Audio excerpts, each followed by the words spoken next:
Congressman Trey Gowdy, he chaired the special committee on Benghazi, so he's no stranger to the challenges of running into partisan politics when trying to do an investigation. He joins us from Greenville. Congressman, I want to start with this question of unmasking that Chairman Nunes has brought up. Has he shown you any of what caused him to suggest that Obama officials doing surveillance captured some Trump campaign associates and then unmasked them in the process of investigating? He has not shown it to me, John. I'm vaguely familiar with it, no more, no less familiar with it than Adam Schiff is. I'll just tell you this. My understanding is Chairman Nunes briefed the commander-in-chief on matters unrelated to the Russia investigation. So if that's a big deal in Washington, then we've sunk to a new low.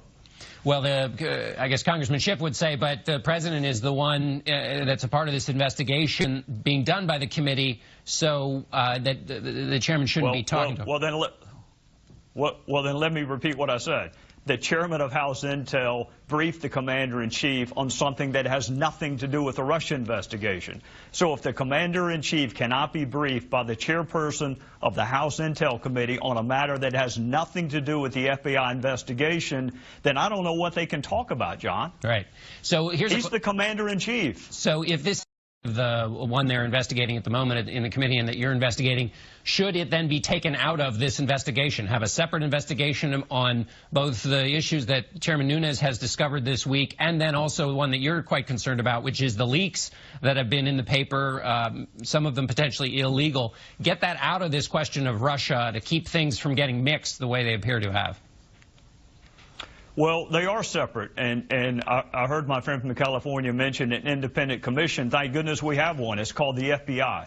The FBI has counterintelligence jurisdiction, and they have criminal jurisdiction. And what we learned on Monday, and it's about the only thing we learned on Monday, was that the FBI is investigating both. They are the world's premier law enforcement agency. They are independent. You have women and men at the Department of Justice who have dedicated their careers to the blind pursuit of justice.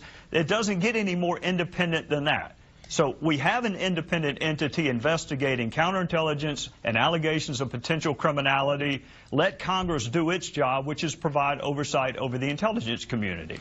Do you have any sense from the chairman about the schedule of when this new information that we've been talking about here, this question of unmasking, when you might have enough information to make a judgment about whether this is in fact something that was done improperly, or whether, as Congressman Schiff said, this is just the normal procedures for going through unmasking?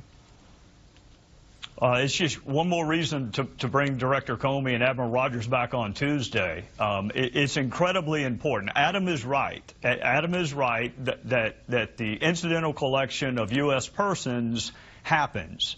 What I wish some of my friends on the other side would be a little more outraged about is the political use of that unmasking. So I understand we collect U.S. citizens, but we don't read about those U.S. citizens on the front page of the New York Times and the Washington Post. That, in addition to surveillance programs, is also a felony. So I hope that we learn more about that on Tuesday. All of this is important, John, every bit of it.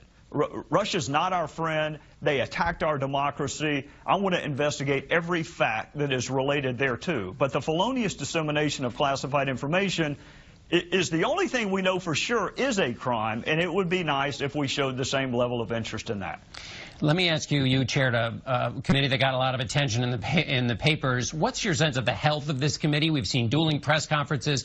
There's been a lot of accusations and passive aggression here. How healthy is this committee? I think it's fine. I actually think Chairman Nunes and Ranking Member Schiff are both good men, and I think they get along fine. I think what you learned Monday, because I heard the witnesses almost 100 times, John, say they could not answer the question in that setting. And I want you and your viewers to ask themselves, why are we satisfied with every other facet of culture having serious investigations done confidentially? The grand jury, judges meeting with attorneys, police officers interviewing suspects. All of that is done confidentially, and we are more than satisfied with those investigations. And yet, when it comes to Congress, we think we ought to have a public hearing. 100 times, those two witnesses said they could not answer the question in that setting. Why in the hell would we go back to that setting if the witnesses can't answer the questions? All right, Congressman Gowdy, we're going to give you the last word there. Thanks so much for being with us. And we'll be back in a moment Yes, sir. with Thank you. some thoughts on the president and the presidency. Stay with us.